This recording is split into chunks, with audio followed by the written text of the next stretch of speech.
Welcome back to Meaning in Christ. Today, we're diving into one of the most intriguing and often misunderstood movements in early Christian thought: Gnosticism. You may have heard of Gnosticism in connection with mysterious gospels or strange beliefs that seemed at odds with what we might call Orthodox Christianity. But what exactly did Gnostics believe, and why was their theology so controversial among early Christians? Let's explore the origins of Gnosticism, its teachings, and why it sparked so much debate in the early church. To start, it's essential to clarify what we mean by Gnosticism. The term itself is a modern creation. In ancient times, there was no organized religion called Gnosticism, no church or unified group. Instead, Gnosticism refers to a collection of beliefs and practices that share certain themes, mostly centered on seeking higher, often secret knowledge, which is what the term gnosis actually means. So, instead of thinking of Gnosticism as a formal religion, it's more accurate to see it as a movement or school of thought that developed alongside early Christianity. Our understanding of Gnosticism comes from two primary sources: writings by Gnostics themselves and texts by early church leaders who opposed them. The discovery of the Nag Hammadi library in Egypt in the 1940s was a major breakthrough. This collection of ancient Christian and Gnostic writings has allowed scholars to study Gnostic beliefs from their own texts, not just from the often critical or hostile perspectives of early church writers. When discussing Gnosticism, there are three core ideas often associated with it: dualistic anthropology, dualistic theology, and a focus on secret or hidden knowledge. These themes appear across different Gnostic texts, although it's important to remember that not every Gnostic group held precisely the same beliefs. Gnosticism was far from monolithic. It was a diverse and evolving movement. First, let's look at dualistic anthropology. Gnostics saw a profound divide between the physical body and the spiritual soul. The body was often seen as a trap, something that holds back the true self, the soul. This view influenced how they thought about salvation and the afterlife. Rather than focusing on the resurrection of the body, which was a key teaching in Orthodox Christianity, Gnostics believed that the goal was to escape the material body altogether. To them, the soul needed to transcend this corrupted physical world to reach the divine realm. This perspective also extended to their view of creation. Gnostics often believed in a dualistic theology, which means they saw a distinction between two gods, a higher supreme god and a lesser, flawed god called the demiurge.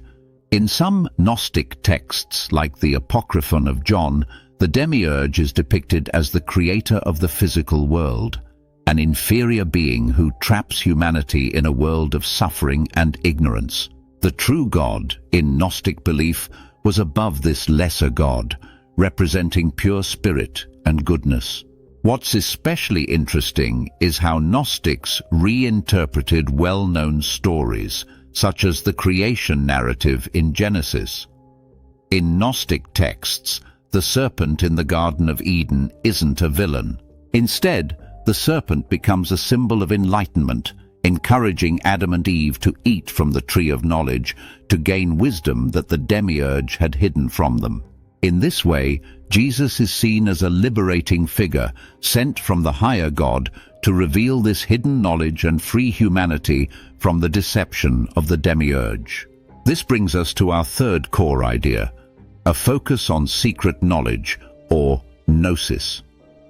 In many Gnostic texts, salvation is not about following rules or doctrines, but rather about gaining insight into divine mysteries. The Gospel of Judas is a good example. This text presents a conversation between Jesus and Judas, where only Judas is trusted with Jesus' true mission.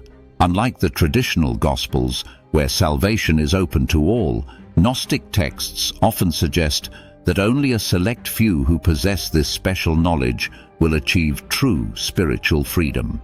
However, not all Gnostic texts fit neatly into these themes.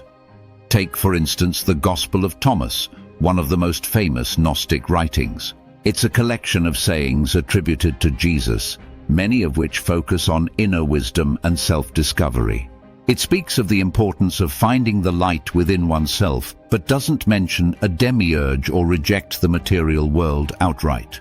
This diversity shows that Gnosticism wasn't a single unified set of beliefs, but rather a broad and varied movement.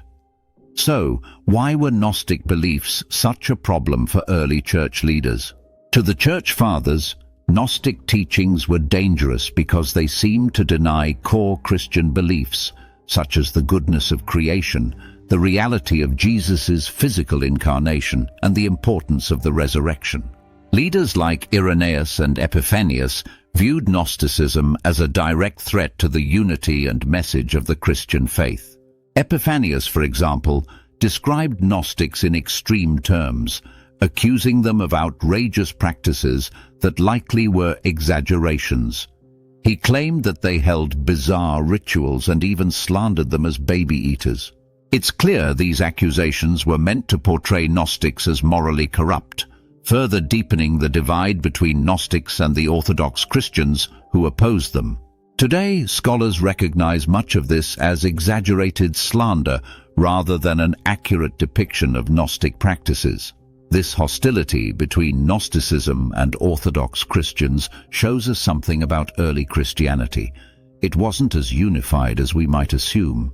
The early Christian world was filled with theological diversity, where groups like the Gnostics presented alternative understandings of Jesus, salvation, and the nature of God.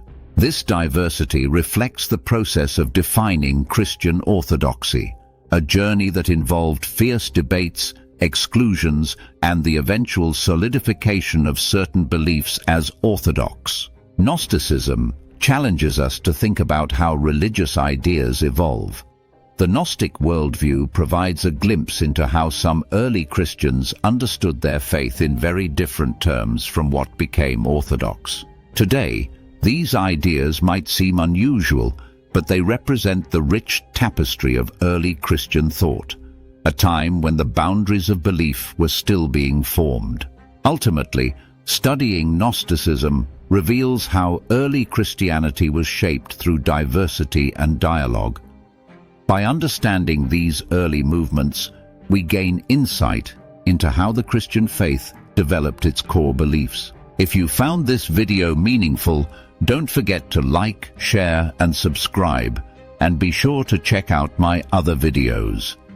For those interested in diving deeper into topics like these, check out the link in the description, where you'll find ebooks that explore these subjects in more detail and help support the channel. Thank you for watching, and I'll see you next time as we continue exploring the intersections of faith and history.